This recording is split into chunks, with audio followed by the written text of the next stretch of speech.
32 वर्षीय जातक हैं, ग्वालियर के रहने वाले। आईएएस और कॉम्पिटिटिव एग्ज़ाम्स की तैयारी कर रहे हैं। जाहिर सी बात है कि 32 वर्ष अगर आयु है तो इनके पास में अब सिलेक्टेड 1-2 वर्ष ही बचे होंगे। यदि हम इनका हाथ देखते हैं, इन्होंने अपनी हथेली भेजी है विवरण करने के लिए। इनका एक ही सवाल है, तो आज हम उसी सवाल पर केंद्रित रहेंगे। सबसे पहले आईएएस और कंपटीशन निकालने के लिए लक लाइन बड़ी श्रेष्ठ होनी चाहिए। तो जो इनकी बनी थी, देखिए ये नीचे से बनी है और ये ख़राब हो रही है। यहाँ से आके इसने आकार पाया है और ये बढ़ती हुई शनि पर्वत पर पहुँच रही है। बहुत अगर हम बारीक इसका एनालिसिस करते हैं, 32 वर्ष इन्होंने बोला है, तो 32 वर्ष करीब यहाँ आ गया, क्योंकि यहाँ हम 35 लेते हैं। जहाँ भी हमारी लक लाइन माइंड लाइन को टच करती है उसे हम 35 वर्ष के मानते हैं। तो 32 वर्ष हम थोड़ा सा नीचे देख पा रहे हैं और यहाँ पर आप देखिए पूरा यव आ गया है इस लाइन में, और इस प्रकार लाइन डबल हो गई है, चौड़ी हो गई है, फैल गई है और अपनी आभा नष्ट कर दी है। तो इनको अभी अगले 3 साल दिक्कत होगी। इसके बाद में इनका लक ज़रूर है, 35 के बाद में चलेगा और फिर 5 साल के बाद में फिर दिक्कत चालू हो जाएगी, क्योंकि राहु की कुछ डबल रेखाएं इस तरफ दौड़ रही हैं।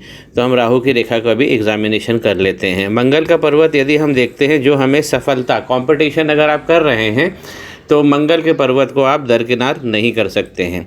ऊपर से देखने से मंगल का पर्वत अच्छा ढला हुआ है, मजबूत शरीर के स्वामी हैं और कर्म की रेखाएँ भी अच्छी बनी हुई हैं। अब इन कर्म की रेखाओं पर अगर हम खास फोकस करते हैं तो ये रेखा आगे चली बाइफरकेट हुई है 2 जगह से। नीचे से अगर हम पूरी अगर बनाएं, अब ऊपर आके बाइफरकेट होती है और इस प्रकार फिर यव बना लेती है। तो एक रेखा ने यव बना लिया है और दूसरी रेखा पर भी ये इतना बड़ा यव पड़ गया है। तो कर्म पे ब्रेक लग गया है। कर्म ये जो भी करेंगे उसका आउटपुट अब नहीं मिलेगा। उसी प्रकार ये दोनों यव के कारण जो इनकी जीवन रेखा है वो भी इस क्षेत्र से डिस्टर्ब हो गई है। ये रेखा जो मंगल की रेखा है, ये आगे बढ़ती है जीवन रेखा से, और अब जीवन रेखा को काट दिया तो बन जाती है ये राहु की रेखा। अब ये आगे बढ़ती है, ये डबल चल रही है, ये पूरा यव पड़ा हुआ है इसमें, और ये सूर्य पर्वत की तरफ बढ़ रही है।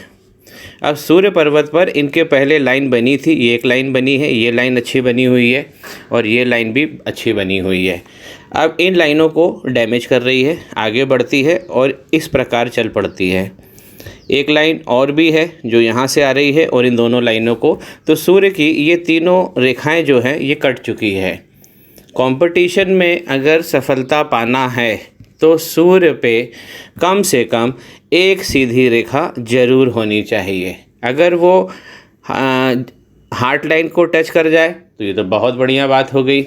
हार्ट लाइन को टच कर कर लंबी हो जाए तो ये तो फिर सेंट्रल गवर्नमेंट वाले लोग होते हैं, ये सीधे आईएएस में सिलेक्ट हो सकते हैं।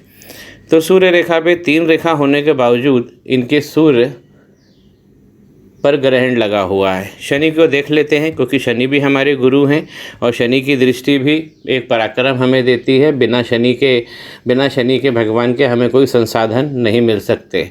और फिर ये गवर्नमेंट में जाना चाहते हैं, तो गवर्नमेंट में तो शासन की जो बागडोर होती है वो तो शनि भगवान के पास में है। तो शनि भगवान की अगर हम उंगली देखते हैं, जिसे मध्यमा कहते हैं, तो ऊपर वाला जो पूर्वा है ये पूरी तरह नष्ट हो गया है। देखिए एक बड़े यव बन गए हैं और ऊपर भी इस प्रकार की लाइनें दौड़ रही हैं। तो इनकी जो प्लानिंग्स हैं वो फेल हो जाएंगी, ये इनकी हथेली इंगित कर रही है। अब ये जो नेगेटिव पॉइंट होते हैं ये नीचे उतरते हैं पर्वत की तरफ। उतरने में इनको 4-5 साल लगता है। कोई ऐसा नहीं होता है कि कल ऊपर ख़राब हुआ और परसों पर्वत ख़राब हो जाएगा। तो यहाँ पर भी आप देखेंगे ये सब ब्लैक स्पॉट्स नहीं होने चाहिए। एक पुरानी अगर देखें तो ये अच्छी लाइनें बनी थी, लेकिन अब यहाँ पर थोड़ा सा डिस्टरबेंस हो रहा है, ये यव पड़ रहे हैं। ये वाले पोर्शन पे जो दूसरा पोर्शन होता है ये हमारे सामाजिक आउटपुट, हमारे संसाधन के आउटपुट, लाभ की स्थिति को दिखाता है। ये बहुत अच्छा होना चाहिए। और मित्रों, एक एडिशनल मैं जानकारी आपको अतिरिक्त दे दूँ यहाँ पर कि ये पूर्वा जब अच्छा होता है तो व्यक्ति लॉटरी भी अच्छी जीतता है, अकस्मात धन उसे मिलता है। अगर नीचे वाला देखते हैं ये ठीक बना हुआ है तो फैमिली लाइफ इनकी ठीक रहेगी। अब शनि का पर्वत हम खास तरीके से देखते हैं। शनि के पर्वत पर यहाँ से जो लाइन गई है ये होना ही चाहिए। आईएएस अगर आप कर रहे हैं तो एक ऑफशूट ज़रूर निकल के गुरु के पर्वत पर आना चाहिए, जो नहीं आ रहा है। लाइन निकल कर शनि के पर्वत पे ज़रूर पहुंच रही है इस प्रकार से, लेकिन ऊपर जाके देखते हैं हम तो और भी लाइनें हैं जो देखिए शनि पर्वत पर ये वक्री लाइन है। ये तिरछी लाइन जो होती है ये वक्री लाइन होती है, जो हल्की है अभी, लेकिन इसका भी डेवलप हो जाना ये एक नकारात्मक सूचना हमें दे रहा है। जबकि शनि पर इनके वी का साइन बना हुआ है, ज़रूर शनि इनकी कुंडली में बहुत उपयुक्त स्थान पर बैठे होंगे और बहुत अच्छी राशि में विक्ट्री का चिन्ह लेकर बैठे हैं ये शनि के ऊपर, लेकिन इस विक्ट्री के चिन्ह को इस वक्री रेखा ने काट दिया है। लाइनें अब डार्क हो गई हैं। यहाँ से भी कोई डिस्टर्बेंस है जो यव बनाता हुआ इस वी सिंबल को टच कर रहा है। तो शनि के ऊपर भी अभी हम कह सकते हैं कि शनि पे जो डिस्टर्बेंस है ये अभी प्रारंभिक अवस्था का है। यदि हम इनका मणिबंध देखते हैं, जो दूसरा मणिबंध हमें सुख को बताता है, तो इनके जीवन में सुख होगा, बिल्कुल होगा, अच्छे चेन बने हुए हैं। दूसरा मणिबंध पूरी तरह क्लियर है। मैं इनसे अनुरोध करूंगा यहाँ से बाल हटा लीजिए। मणिबंध पर बाल, मणिबंध रेखाओं पे बाल नहीं होना चाहिए। तो सुख तो इनके जीवन में है, बहुत अच्छा सुख है। मनी का ट्रायंगल भी बना हुआ है यहाँ से, लेकिन यहाँ थोड़ा सा माइंड पे डिस्टर्बेंस है। उसके बाद अगर मनी ट्रायंगल पे इस तरह का डिस्टर्बेंस है, आता आता धन चला जाएगा।